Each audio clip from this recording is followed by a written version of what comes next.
we are back. again. Before we get started, we have something serious to talk about. Earlier this week, Bangkok was bombed 2 days in a row. It was a big tragedy. The first bombing especially happened in a major, it's like in the center of the city, and in a major, not just Buddhist, it's not a temple, but it's a statue. Yeah. But also a very popular tourist attraction within the city. Yeah. A number of people were killed and a couple hundred were injured. 123? Yeah.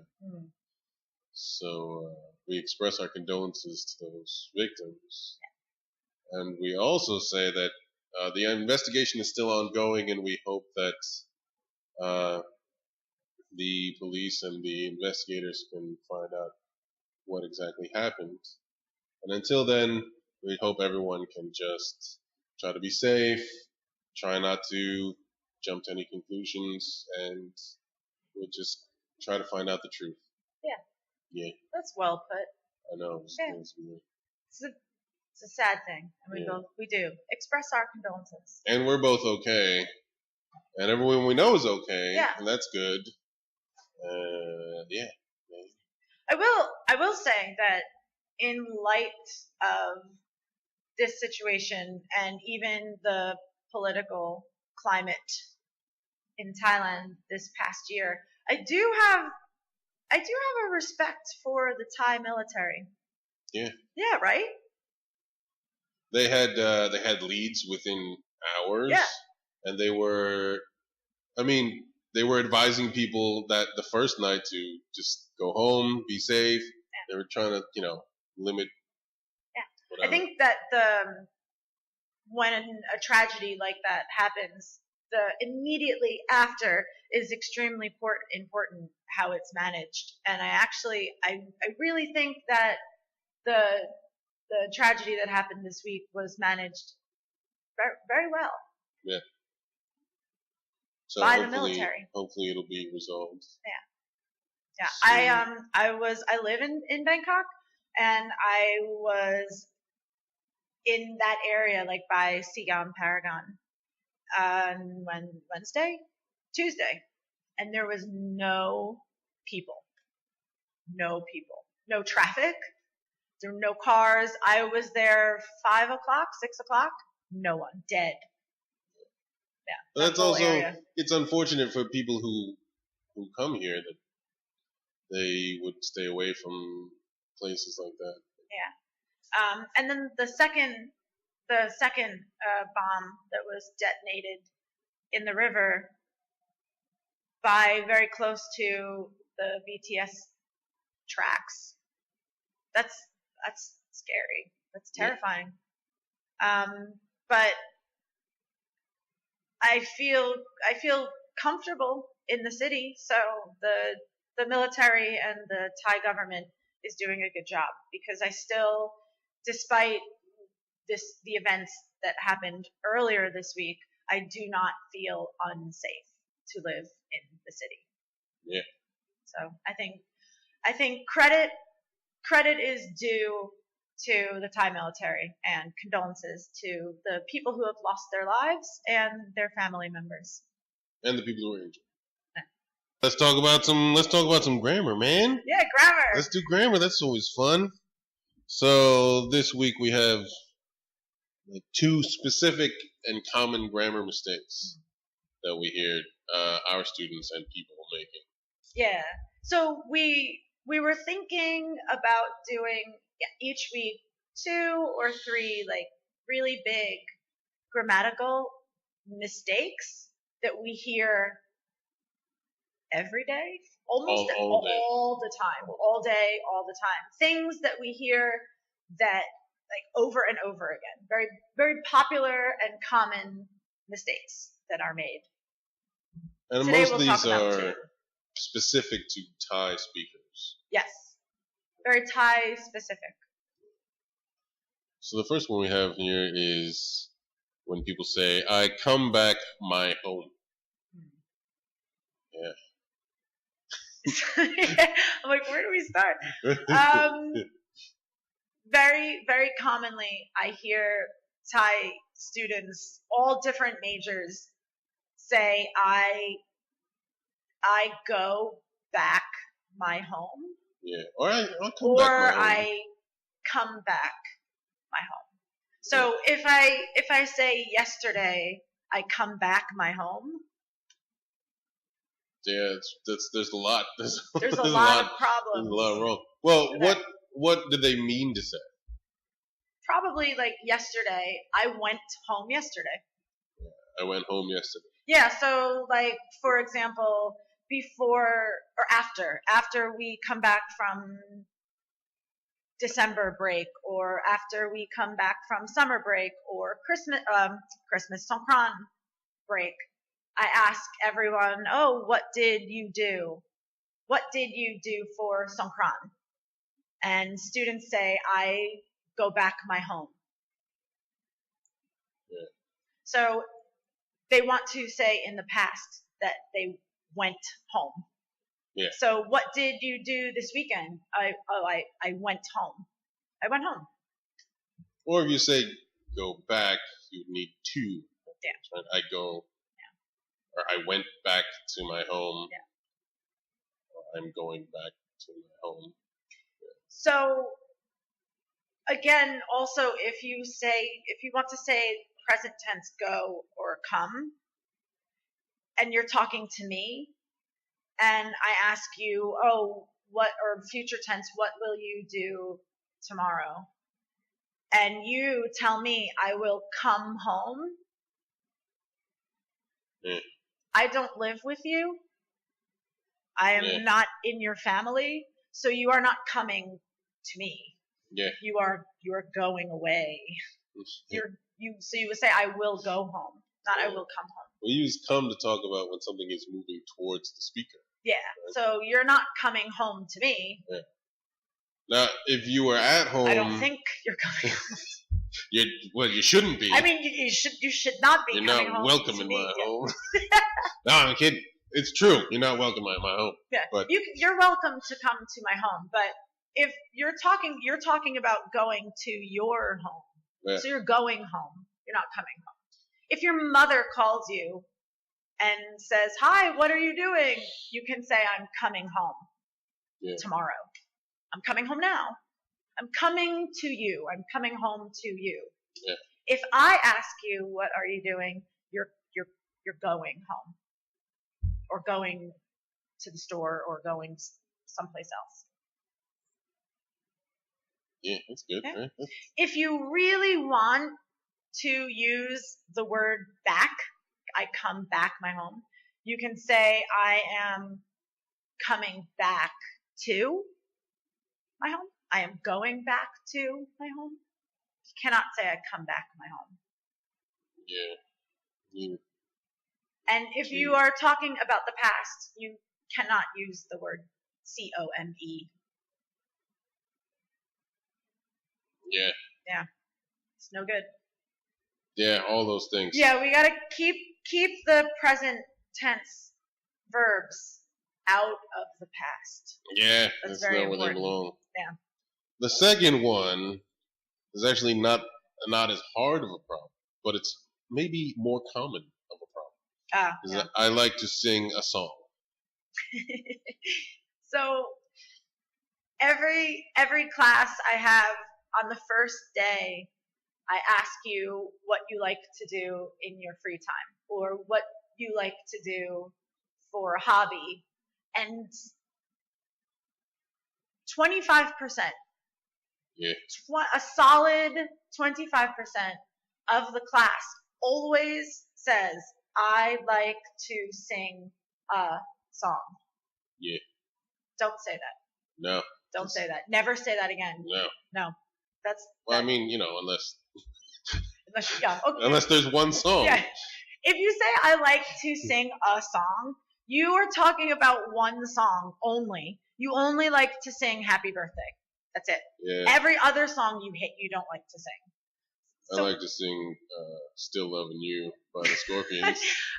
I like to sing Heat of the Moment by Asia. There it is. I hate karaoke, but I will sing Asia songs. I used to hate karaoke. Now all of a sudden I love it. I love it like a miner loves gold. I do not like karaoke. Yeah, that's reasonable. But I will sing songs by the 1980s rock group Asia.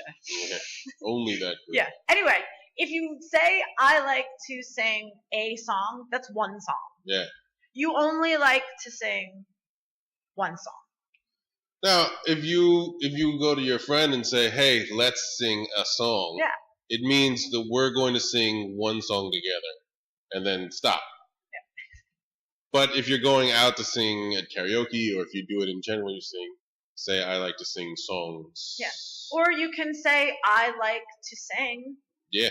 Because the song is implied. Yeah, you could sing not anything else but a song. The only thing you can sing is a song. Yeah. So you can say I like to sing songs, songs, period, or I like to sing. And then the songs is implied. Yeah. What else can you sing? Nothing. Your homework? Ancient Greek poetry. Look at assignment. Asia songs ancient for karaoke. Greek poetry was sung. So yeah, I like to sing a song. No, it's incorrect. No, it's no good. It's no good. Yeah. So I like to sing. Period. I like to sing too. End of story. I'm wicked good at it. Wicked good? Oh, wicked good? I'm wicked good. Yeah. You know what I noticed? Here's one thing I wanted to mention. Oh. Last week it occurred to me that when you would say something, I would say, "Yeah, I do." The way I say that implies that I'm arguing with you. But I'm saying it in an ironic way because I'm agreeing with you, but saying it in an argumentative tone. Yeah, I do. Yeah. I do that. Yeah. I'm arguing with myself. Yeah. How silly of me. Irony. Yeah. So, now that we've got the grammar out of the way, let's talk about this special time of year, this happy and fun time of year only for the fifth-year students. Yeah, it's time for student teaching exams. Yes. Which is when we go see what you did, when you should have did what you did, and you didn't do that. So student teaching. So now it's your first round of student teaching exams. Yeah. Most of you will do well, I think. Or most of you will do terribly. Yeah, maybe. We're starting a new thing this semester. If you do a bad job in student teaching, I throw a pie in your face. That's true. Yeah, that's pie true. right in the face. We've wanted to do that in past years. We've been trying to convince the faculty, but they finally agreed after 2 years. So if your student teaching is not good, we will bake a pie or a cake, and we will throw it in your face.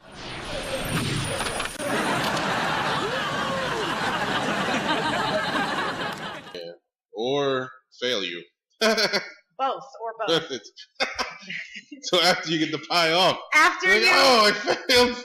Two things. After you clean the pie off of your face, we do this. We show you your grade, and it says F.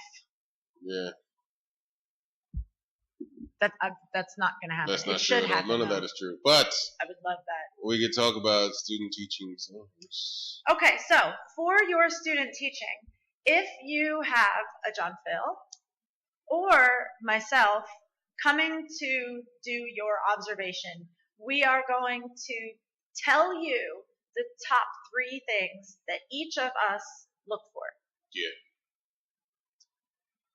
So one of my things is that, the things that I look for are things that I think should be in your teaching, no matter what school you're in and no matter what level you're teaching with. I'm not as concerned with how the students in your class are doing because it's a temporary position and it's kind of a strange thing.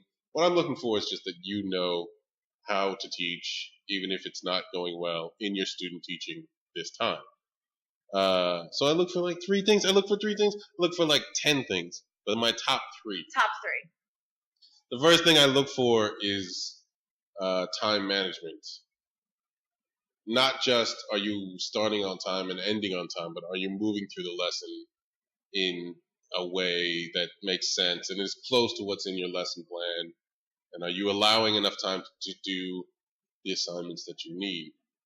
A lot of times I tell students, like, if the lesson is going long, that's okay, but you need to be able to cut things from your lesson during the lesson to make sure that it ends in a reasonable way. I agree. Yeah. You should always have a few things that you need to do, and then 2 or 3 things that you could do if you have more time. Not 15 things that you must complete. Yeah. Just like when we make these videos, we start out with like 5 to 10 conversation topics, then we do like 3, and we tell jokes about pies and faces. Yeah. And then it's over.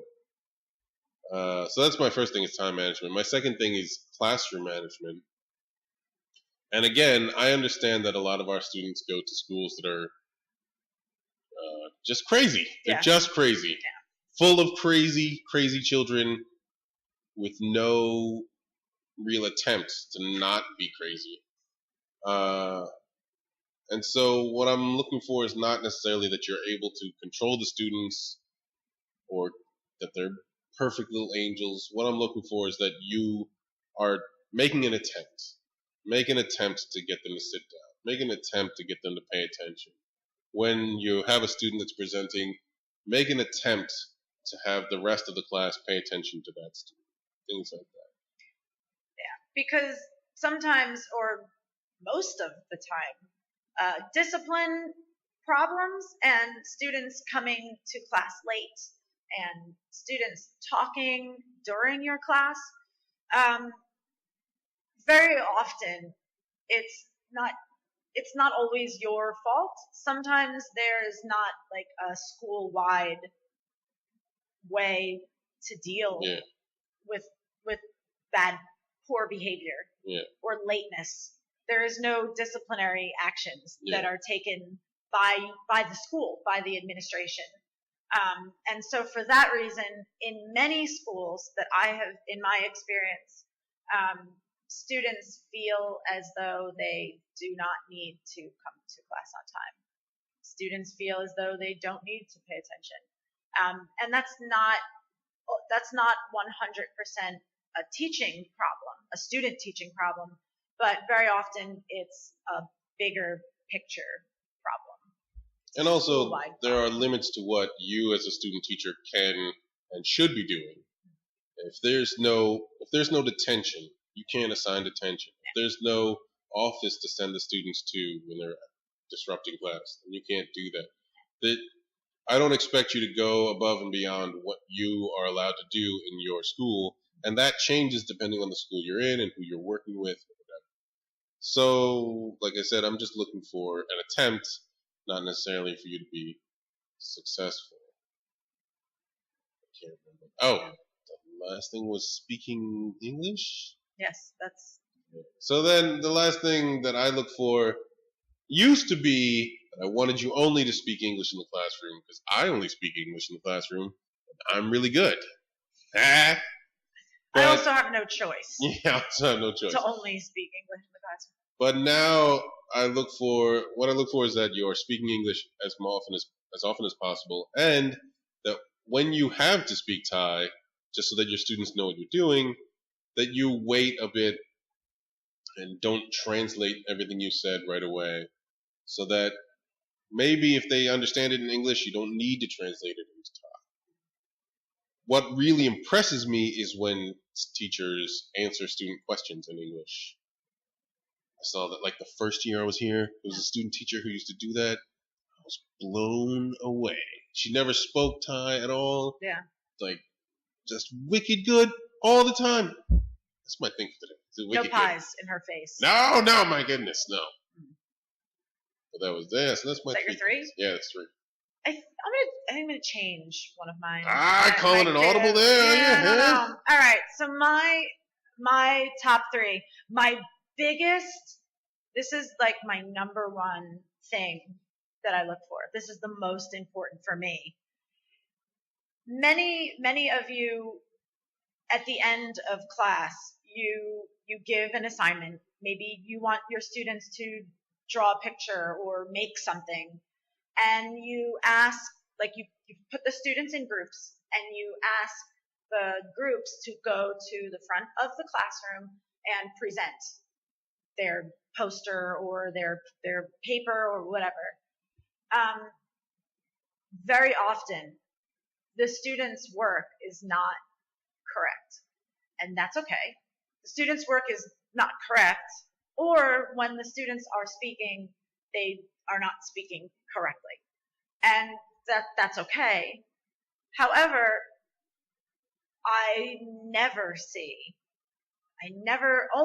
almost never see student teachers correcting mistakes.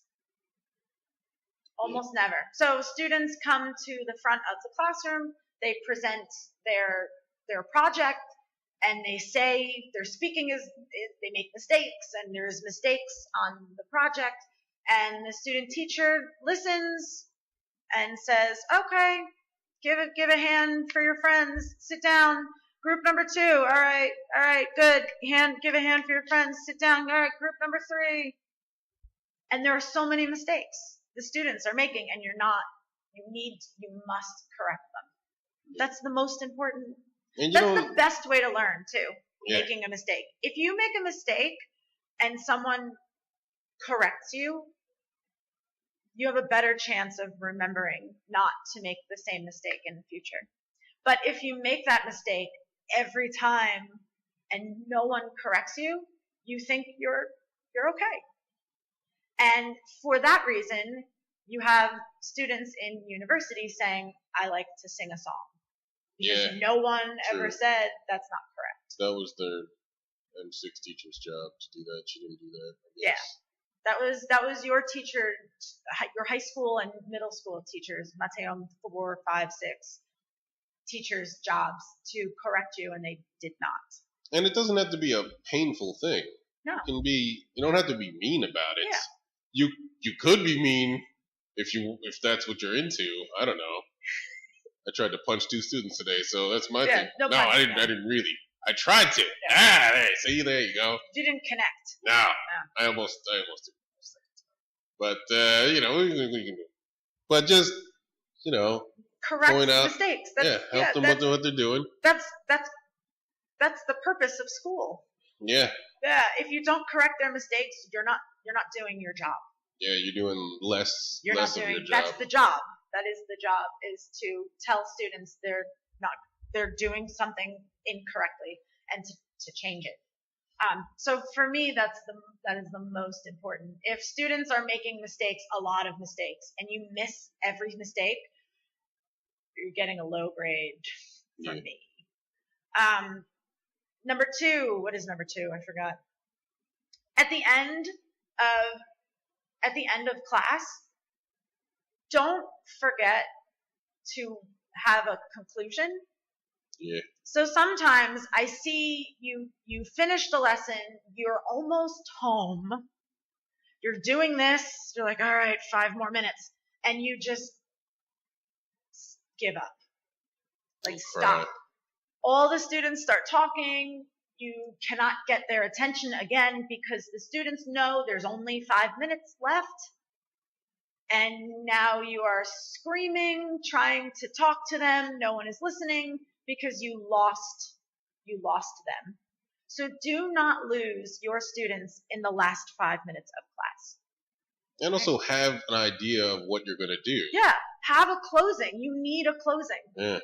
Doesn't have to be. No. Fireworks. The Disney closing. No, you don't need to dance and and fireworks. Just it can be very simple, but you need one. Yeah. You need a closing. And that gets back to the whole time management thing, because you need to know what you're going to do, and you need to know how long you need to do that. Like, that's what you're shooting for, so that you keep that in mind when you're looking at your watch, like, oh, we got to do this. Yeah. So you have an origin, you have a start, you have your introduction, your anticipatory set. Ooh. I don't know what that is. Yeah, that sounds good. I know what it is. You have your anticipatory set, which is the first thing you do, and you have a destination, which is your conclusion. You need a conclusion. That's very important. You got to tighten it up. Tighten it up. You got to keep it tight, round. Yeah. Last one, third one. What was my third one? I don't know. Creativity? Yeah, creativity was on. If you are not creative, I will not take points away, but it would help if you are creative. Man, you know what I know? Be creative. Don't like fill in the blank PowerPoint 50 minutes. You know what I know? I've seen repeatedly student teachers use their seniors' lesson plan for their teaching exam. And I'm in the same school, in the same room, looking at the same lesson. Yeah. You copied from your friend, and I was there. But I would say, I remember everything. Even if I don't, it's just, I understand it's okay to take ideas, or share ideas, whatever, but, come up with your own stuff, come up with your own spin. Yeah. And if you do something that was good for somebody else, if the teacher or the person observing you, like me, has seen the lesson before, but I know you didn't do that. Yeah. I know that Not was somebody else. Somebody else did that. Yeah. Happened a bunch of times. Yeah. And then one more thing. I love when student teachers just ask a question and just call on people. Yeah. Make the students talk. Knowing the students' names is impressive. Yes. I don't sometimes in the past I have seen student teachers have the paper with the students' names and they say, student number 02467. Yeah. They're students, not robots. Some of them are robots. Some of them are robots. Most of them are students. There's some trick students that are robots. They're people. I know it's not permanent, but it takes 2 days to learn names. But it's very easy to learn students' names. So that's very impressive. If you know their names and if you are trying as much as you can to get everyone in the class. Just do what I do and remember one kid's name and then just call on that kid all the time. Yeah. Or you can do that. Yeah. That's the cheat. That's the best way. That's the cheat way. I only know that's one. That's the American way. Yeah. So try. One of the things I always say to student teachers, even before student exams, this is your time to figure out what works for you. What works for you may not be what works for me, or Arianna, or producer Oates, or somebody else. So, you find the things, and that takes trial and error. If you try to be a certain way and it doesn't work, that's okay. And the next time you come back, you do something else. I know that for some of the student teachers now, this group particularly has been having trouble with classroom management. A lot of them are saying that they can't control the students anymore. And what I tell them is that, your students remember what happened last week or what happened last class. And so in your class, you get to a point where sometimes you just can't get them back. Yeah. You lost it. Yeah. You gotta wait till the end of the semester, hope they go away, or they fail. That'd be good too. Yeah. Maybe they drop out of school and become a bum. Yeah. But you can't get them back. That's difficult. That's a difficult realization. Realizing you lost. But even so, you do what you can, you try to figure it out, and next time you come at it with a different approach, try to prevent that from happening next time. That's what student teaching gives you the flexibility to do that. Usually a good way to avoid students talking and a good way to avoid losing your students is the first day of class is so important. The first day of class, there's books. Yeah. There's entire books written about the first day of class. Yeah. The first day of class, the first time your students meet you, it's extremely important, and it sets a tone for the rest of the experience, really, I think. A couple semesters ago, I was too scary. Yeah. Because I like to come in nice and that's what I was going to say. Yeah. The first day, I almost. Yeah, don't do that. The first day of class, you must be serious. Yeah. Really serious. Like, not friendly. Almost not friendly. You do not need to be friends with your students, really. You don't need 15-year-old friends. Yeah, no. So you have a job. Robots. It's your job. You're not getting paid, unfortunately. But for now, it's your job. So you need to go in the first day serious. This is what we're going to be doing. These are the classroom rules. Yeah. And as time passes, as time goes by, you can loosen up a little bit. Yeah, you can loosen up, tell jokes, become more friendly. But that first week, or you could do. You are 100% business that first week. Yeah. You could go the other way. What I do a lot of times is the first class I'm just mean. Yeah. And just look unhappy with them. Mm-hmm. Then from there, I go to just completely out of my mind crazy. Yeah. Jumping on things and punching things and hitting things. But that's also scary. Both are scary. Yeah, scary. Throwing things a lot. I like Both throwing things. Both are terrifying in different ways. Yeah, yelling at the top of my voice all the time. And then in the future, you can be friendly and fun and nice, but your students know that inside there's still that serious business teacher. Yeah. That can come back at any moment. And probably hates you. And probably will come back. Probably will come back. When you least expect it. Also, if you're really having a tough time with students talking and having conversations, change seats. Yeah. Yeah, change the seats. I hate doing that, but it's so good. It's so good. If you have class Monday and Wednesday, right? Same class Monday and Wednesday. Monday, students come in. The class is really bad. Terrible. No one is listening. Everyone is talking. Really just terrible. Okay, fine. Well, Monday is a wash. Monday, okay. Forget about Monday.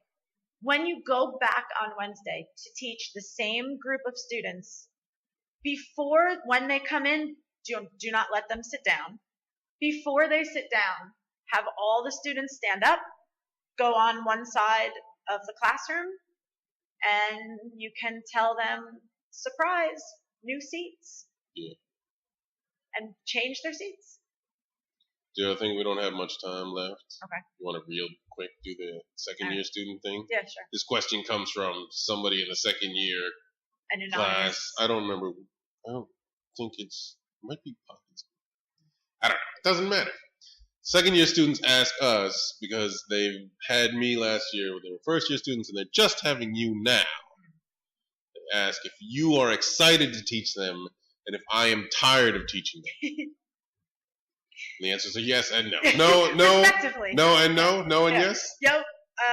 Yes and yes. What was the first question? Are you excited to teach them? No. Are you tired of teaching them? Yes. Yes. From 1 year ago. Easy answer. No, that's not true. Actually, maybe it is true. I am excited to teach because they got cool the second year students. I have only spent 2 classes with them so far, but they're cool. They're a good bunch. Some of them seem to be deeper think. We have some deep thinkers. They're wicked smart. Yeah. There's a handful. There's some intellect. We have some intellectual students. Yeah, maybe. Yeah. A few of them expressed bad taste in music. Correct. But that's okay. One student likes AC/DC. There you go. So that's cool. Yeah, they're cool. I'm excited. I am. Yes. My answer is yes.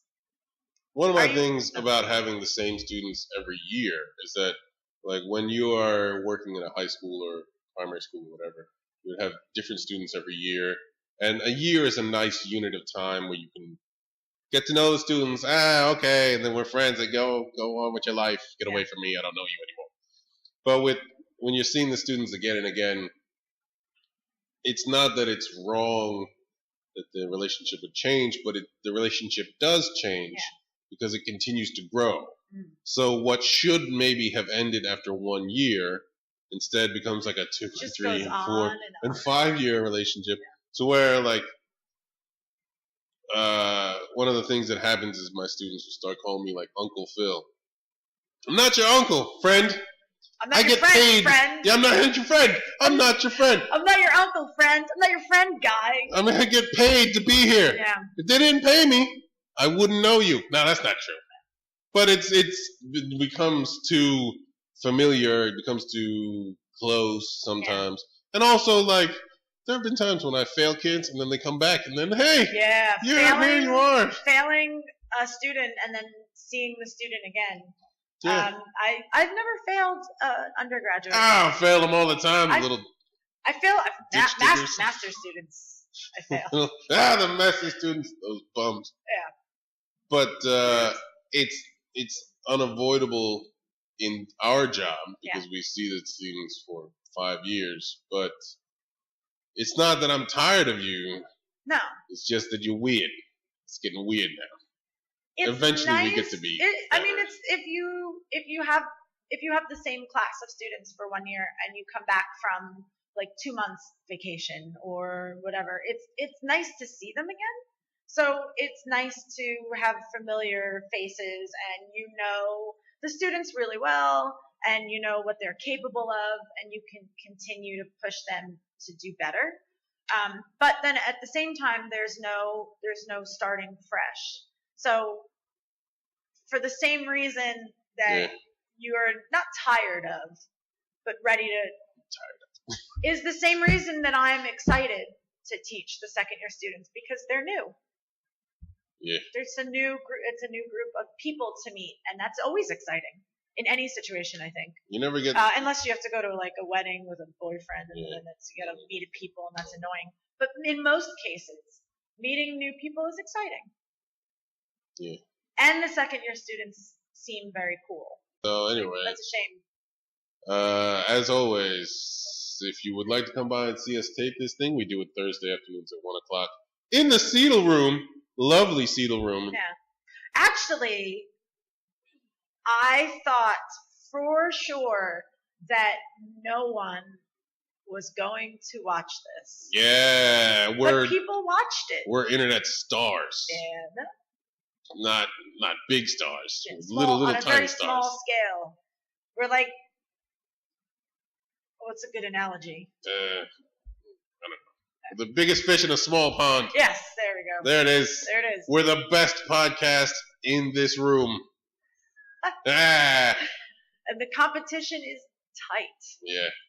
So anyway, and you can also send us in questions if you'd like. Yeah.